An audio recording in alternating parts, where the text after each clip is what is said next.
Well, sa punto pong ito ay alamin po natin ang kasalukuyang pwesto at lokasyon po nitong Bagyong Tino.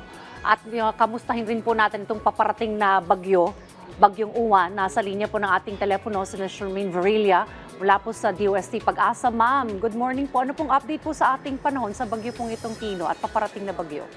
Yes, ma'am. Good morning po sa ating lahat at narito po ang ulat sa lagay ng panahon. Si Bagyong Tino nga ay nananatili pa rin ang kanyang lakas at patuloy na ngang nagbibigay ng peligro dito sa may parte ng Northern Palawan. At kanina nga, huling namataan ito dito sa may coastal waters ng Linapacan, Palawan.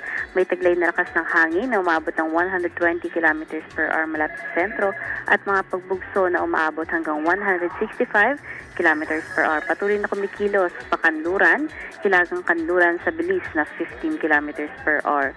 Yung malalakas na hangin nito ay maabot 300 kilometers mula sa sentro.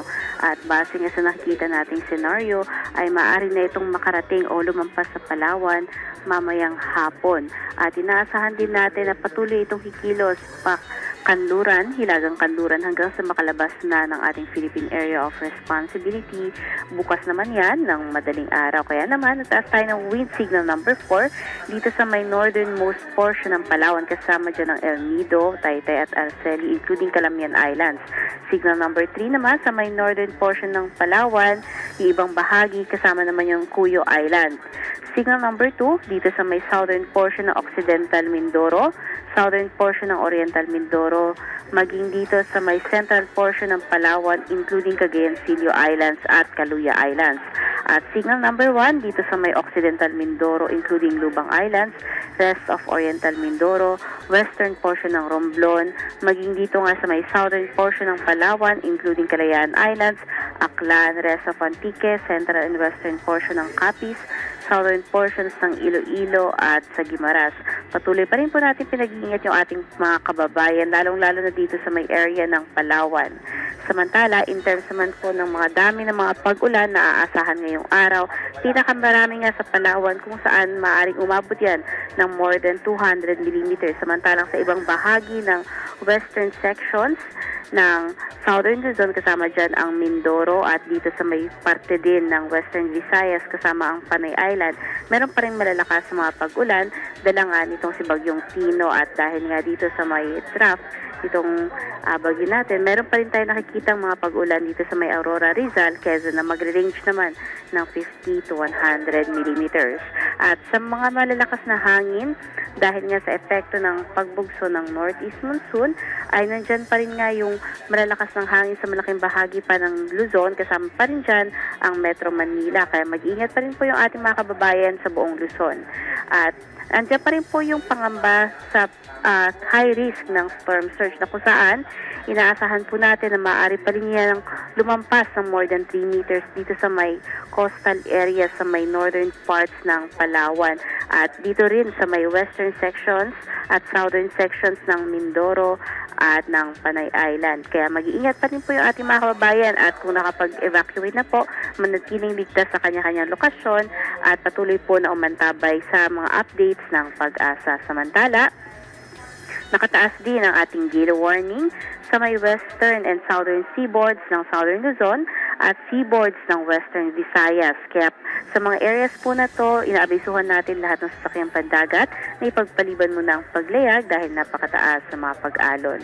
At bukod nga po dito, yung binabantayan natin na bagyo na nasa labas ng ating Philippine Area of Responsibility. Ito nga si Bagyong Tino, no? At huli nga natin itong namataan dito sa may area o dito sa may bagyo pala, na wala pang pangalan sa ngayon, tropical depression. Ngunit inaasahan nga natin na maaari itong pumasok na sa loob ng ating Philippine Area of Responsibility ng Friday ng gabi o Sabado ng madaling araw. Huling namataan sa layong 1,690 kilometers silangan ng northeastern Mindanao. May taglay na lakas ng hangin na umabot ng 55 kilometers per hour malapit sa sentro at mga pagbugso na umabot hanggang 70 kilometers per hour. At patuloy itong kumikilos pa Kanluran, Timog Kanluran sa bilis na 20 kilometers per hour. At nananatili pa rin na yung malalakas nga na hangin nito ay maabot ng 300 kilometers per hour. At ito nga yung papangalanan natin si Uwan na pagkapasok nito ng ating PAR. At sa ngayon, pinapakita nitong sa TC threat potential na andun pa rin yung posibilidad ng paglandfall nito, specifically nga sa may northern Luzon o kundi kaya naman sa may central Luzon. Kaya sa ngayon, mataas pa ang uncertainty, kaya patuloy po tayong ma-update sa mga sa pag-asa hinggil nga sa mga pagbabago dito sa binabantayan nating bagyo sa labas ng ating PAR. At yan po ang ating latest mula dito sa Pag-asa Weather Forecasting Center. Charmaine Varilla, nag-uulat. Alright, so Ms. Charmaine, habang binabaybay po nito nga bagyong Tino, yung area ng Northern Luzon, napanatili pa rin po nito yung lakas nito, ma'am? Yes po, tama po kayo, no? Although may nakita tayong mga slightly na pagbabago sa lakas nito, nasa kategorya pa rin naman po ng typhoon itong si Tino. Right, I stand corrected. Northern Palawan po, ano? Ito nga, Yes po, kasalukuyang tama po. lokasyon ito po nga bagyong Tino. Alright, I see you have a question also sa Pag-asa. Ma'am, papalabas na nga to ng West Philippine Sea. Makararanas pa rin po tayo ng mabigat na pag-ulan sa Visayas or Southern Luzon today? Yes po, ma'am. Especially po dito sa may Palawan, malalakas po yung mga pag-ulan ngayong araw, more than 200 millimeter, no?